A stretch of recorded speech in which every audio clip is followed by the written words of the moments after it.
Well, good afternoon. Today we're going to tie a Leven Spider, as you can see here in the vise one I tied earlier. And this is a fly with a great reputation, according to Stan Headley's excellent book, Trout and Salmon Flies of Scotland. This is a great book, a great source of information. Stan Headley says it's a fly of great repute on Loch Leven, but it's also used quite extensively in still waters in central Scotland as well, so it's one I would like to try at Highland. So we're going to start by placing a hook in the vise. It's a Camazan B175 size 12, which are hard to come by these days due to the lockdown. So place that in the vise, and we're going to use Fire Orange 80 Unithread. Very bright, gives it a nice head. So we'll get this onto the hook. Make sure you leave a bit of room there for the head. So that's that, get that on. Next we'll flat tie in the tail, which is about half a dozen lengths of this Unifloss. This is hot green. And you put them together and you get an old toothbrush and you flare them like this. Flare them up like that. So there you go, you get this tied in across the top of the body. Right, so we'll get that there. You've got to try and make sure you get it on the top of the hook, because we're going to put a tinsel body on, so you don't want any lumps or bumps which would ruin the profile of the fly. So we'll take this right up to about in line with the barb of the hook. So I would say that's about right there.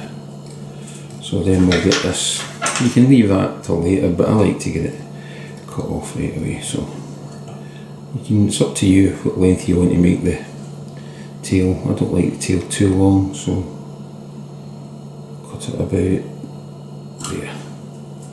That looks not too bad. Right, we'll get this waste piece of Unifloss cut off. Now this is a bit troublesome sometimes because it flares at the head here. So we'll just tie that in front of there and hopefully try and get it right down to the very bottom. That's not too bad. I'll try and cover that up a wee bit.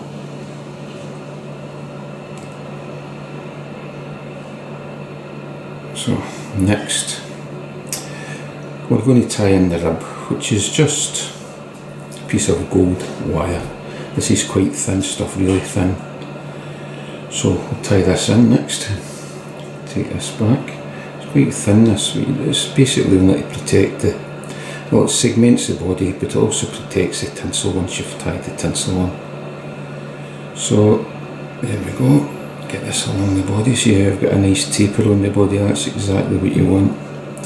So we'll get that there, so bring that up to the front again, and then we're going to tie in a tinsel, which is this tinsel here, which is in some places known as old gold, is a shade of it. So I've already prepared the piece here, and we'll get this tied in and get it ribbed up the body.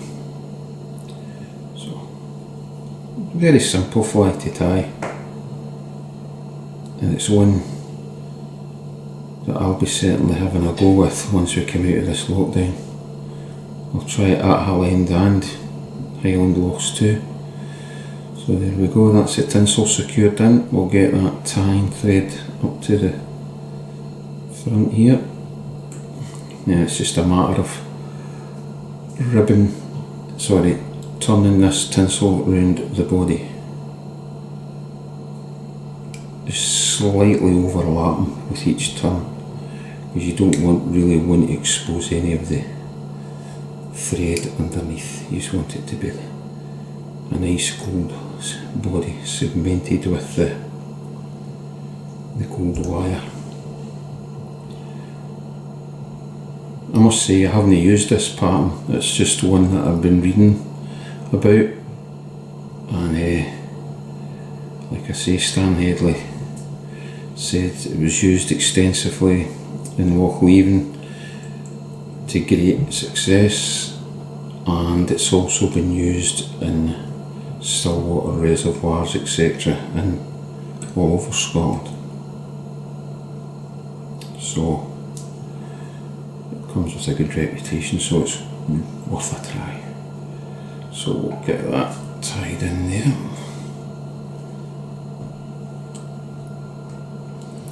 And we'll get this wee, I like to tie the thread in front of that there. Tie it back a wee bit, and then we'll get this waste piece cut off. So next we just rib the fly, if I can get hold of this wire. So I'll do this the opposite way from which I put on the tinsel, so it'll go around the back and bring it that way.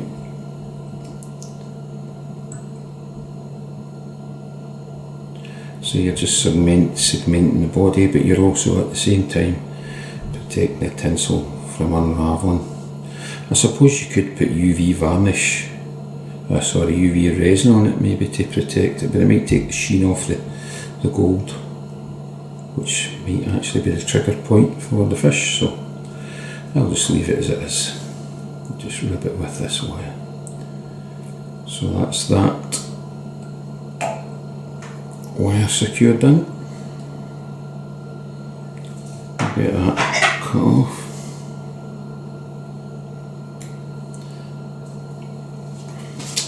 So next, to complete the fly, it's nearly finished, we're going to use a black hen hackle.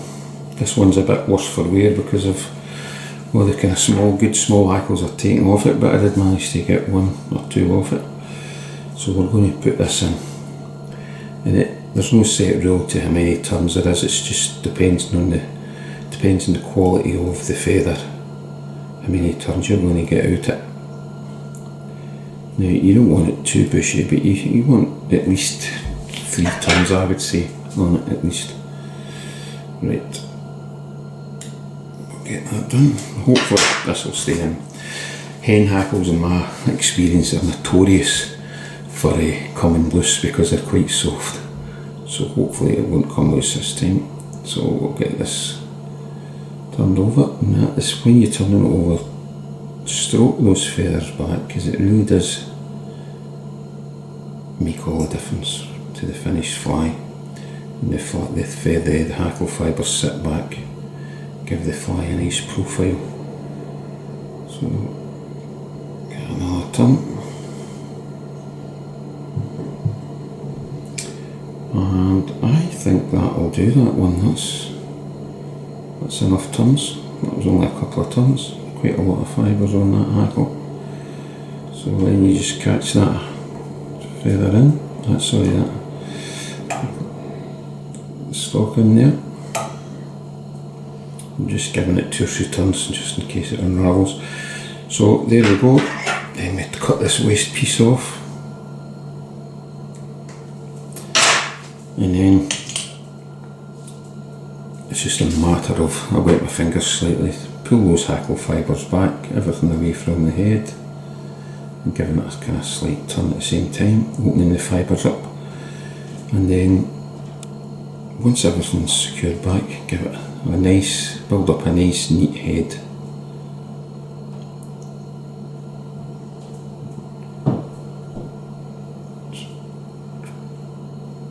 There's the head complete. Fly's almost complete. All it remains is to give it a whip finish, and like I said before, I've never used a whip finish tool, so I just use my fingers, and I usually give it 3 turns. 1, 2, 3, and the fly is complete. All that remains really is to put a coat of varnish on it, but my varnishes went off a bit and it's a bit thick, so I need to get it thinned down, and once the shop's open again I'll have to get some new stuff. So I'm going to have a few flies to varnish once we get out of this lockdown. Anyway, that is your finished Leven Spider. There you go. Hope you like that. And as I say, it's one I'm certainly going to give a try at Hill End this season, if we ever get to fish this year. I'm pretty sure we will. It might be later on, but I'm pretty sure we'll get to fish sooner rather than later. So there you go. That's the Leven Spider, a fly with a great reputation. Hope you liked it. Thanks for watching. Cheers.